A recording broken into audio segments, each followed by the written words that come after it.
अभी आपने अखबार में देखा होगा कि मड़ियाहों के तत्कालीन थाना प्रभारी विनोद कुमार मिश्रा और एक कांस्टेबल के ऊपर एक अधिवक्ता ने उनके ऊपर 302 का कोर्ट से मुकदमा दर्ज कराया है। अब वही अधिवक्ता मेरे बीच में मौजूद हैं। आखिर क्या था मामला कि क्यों थाना प्रभारी के ऊपर 302 का मुकदमा दर्ज कराए हैं, तो ये बताइए सर, क्या बात बिगड़ गई और आप लोग इतनी लंबी कदम उठा दिए? नहीं, जैसे कानून का जो भी उल्लंघन करेगा, वो चाहे कोई भी हो, उसके खिलाफ कार्रवाई होनी चाहिए। तो मैं ग्राम सभा का प्रधान पति था। हमारे यहाँ ज़मीन पे कब्जा किया जा रहा था, हमने उसका विरोध किया और लोगों ने मुझे मारा पीटा, बेइज्जत किया। तो उसके रिगार्डिंग मैंने थाने में एक FIR भी करवाई। उसके बाद उन लोगों ने मुझे धमकी दिया कि तुम्हें अच्छे से फंसाएंगे, तब तुम समझ में आओगे। उसके बाद 4 तारीख को मैं अपने घर पे था और हमारे यहाँ जो SI थे विजय शंकर यादव जी, उनसे मेरी फ़ोन पे बात हो रही थी।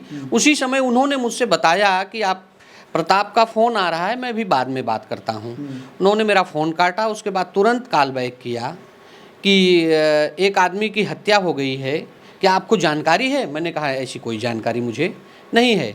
उसके बाद 8 बजे के आसपास कुछ पुलिस वाले आते हैं, मुझे घर से उठा के लेके चले जाते हैं। बाद में पता चला कहाँ की पुलिस आती है? मड़ियाहूँ थाने की। मुझे पता चलता है कि एक व्यक्ति की हत्या का आरोप आपके ऊपर है।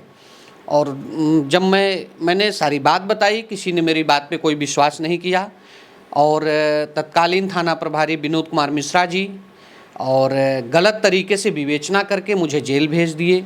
गलत तरीके से कुल्हाड़ी, गुप्ती और पेचकस की बरामदगी किए।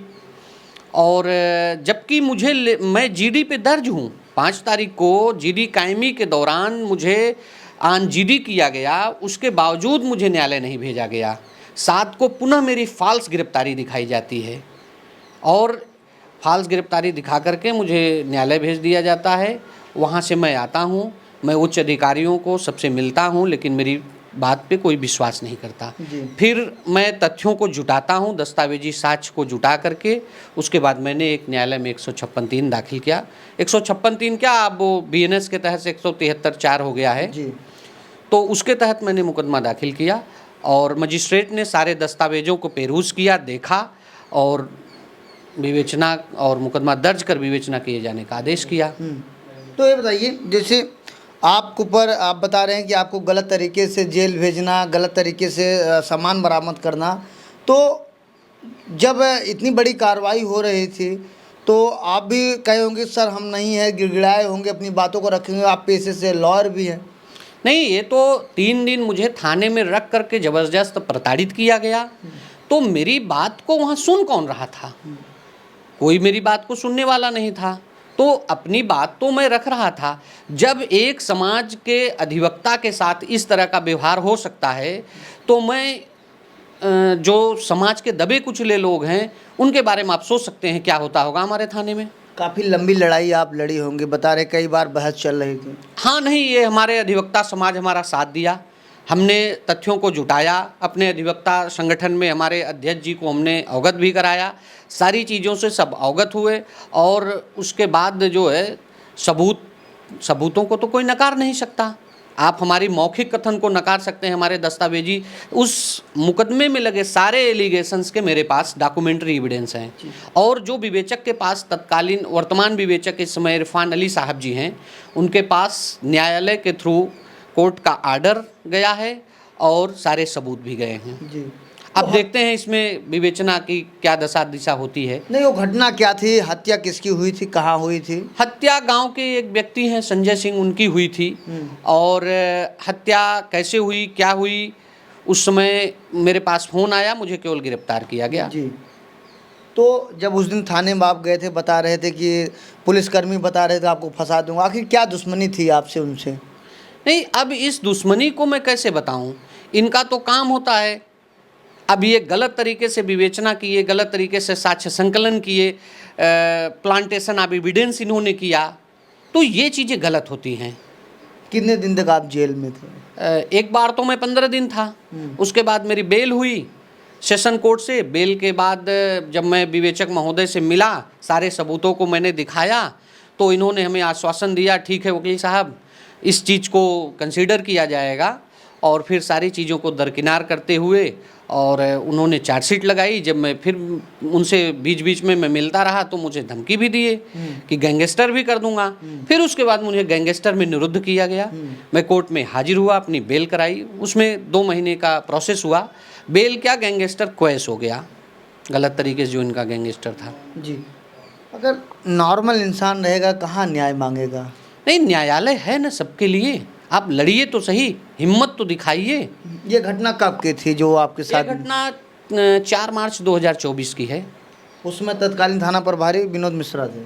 हाँ, उसी दिन विनोद मिश्रा की आमद हुई थी। जी, तो जिस दिन हत्या हुई थी उस दिन कोई और पहले था, वो हट गए। हाँ। विनीत राय थे शायद, नहीं, विनय सिंह जी थे। विनय सिंह थे।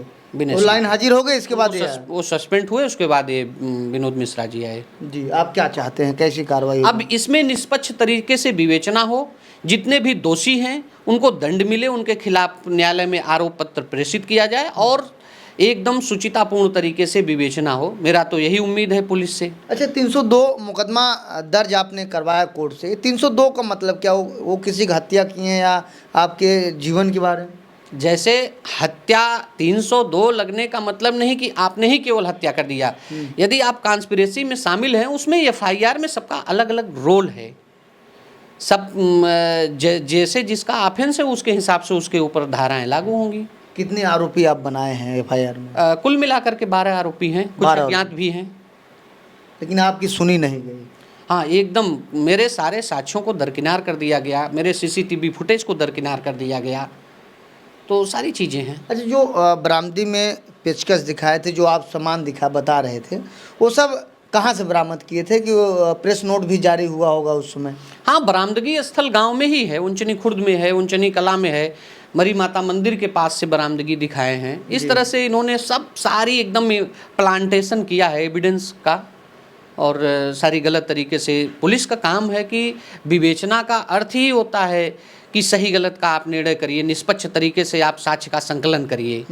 तो आप तो जिस तरह से वादी मुकदमा से मिल करके उसी के कहने पे सारे एविडेंसों को कलेक्ट करने लगे। तो कहीं न कहीं आपका कहना है कि आपके गांव के जो कुछ ठाकुर हैं वो आपको पूरा नहीं, फंसा मैं जाति विशेष को मैं नहीं कहूँगा। अपराधियों की कोई जाति नहीं होती। ठाकुर नाम लेना ये गलत है। न जाति विशेष नहीं, इसमें जो अपराधी हैं उनकी मानसिकता अपराधी की है। तो वो चाहे जिस जाति के हों, चाहे यादव हों, चाहे ठाकुर हों, चाहे कुर्मी हों, चाहे सवर्ण हो, वैश्य हों, अपराधी तो अपराधी होता है। और ये तो बहुत बड़ा अपराध है। एक अपराध करना तो चलता है कि आपने एक अपराध कर दिया, उसका आपको दंड मिलेगा। आप किसी को मार करके, किसी को फंसाने के लिए किसी की हत्या कर देना, ये तो उससे भी बड़ा अपराध होता है। और even that place of occurrence जहाँ है, वहाँ से उसके परिवार वालों की, उसके घर की दूरी 500 मीटर है। उसके परिवार के किसी सदस्य को न फ़ोन किया गया, न सूचित किया गया आधे घंटे 1 घंटे।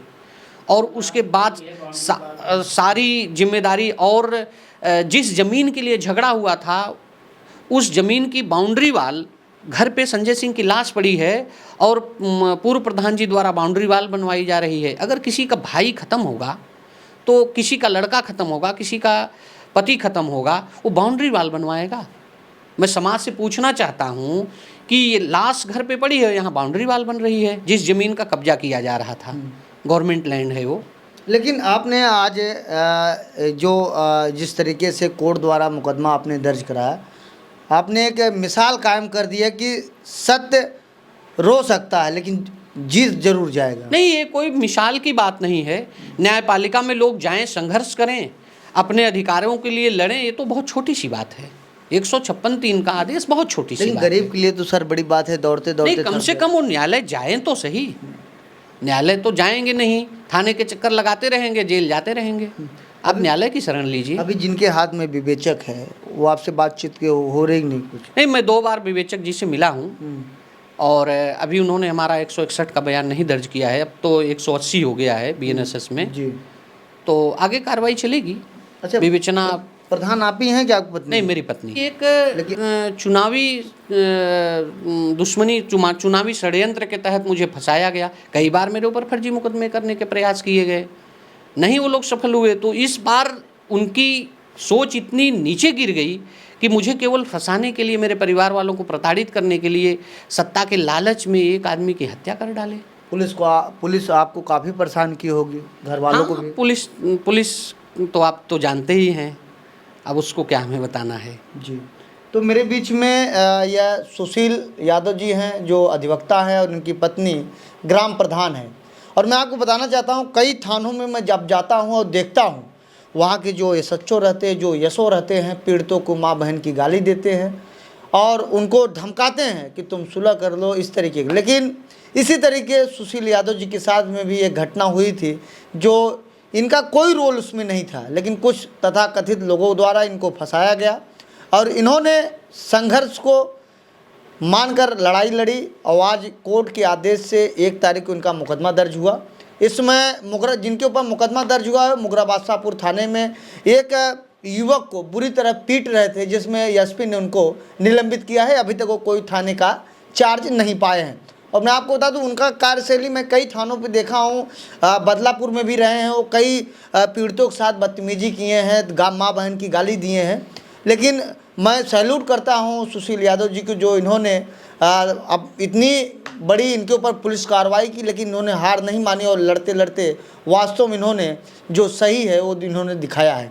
फिलहाल अब देखना है कि मड़ियाहू की पुलिस क्या इनकी मदद करती है कि नहीं। यहाँ तो सुनने में भी आता है कि मुकदमा लिखाना बड़ी बात नहीं, उस पर एफआईआर भी लग जाता है। लेकिन इनका कहना है कि पुलिस पे मेरा विश्वास है, विवेचक पे मेरा विश्वास है, मेरे साथ न्याय जरूर होगा। फिलहाल ऐसे ही आप देखते रहिए आज़ाद वीआईपी न्यूज़ को। बहुत बहुत धन्यवाद।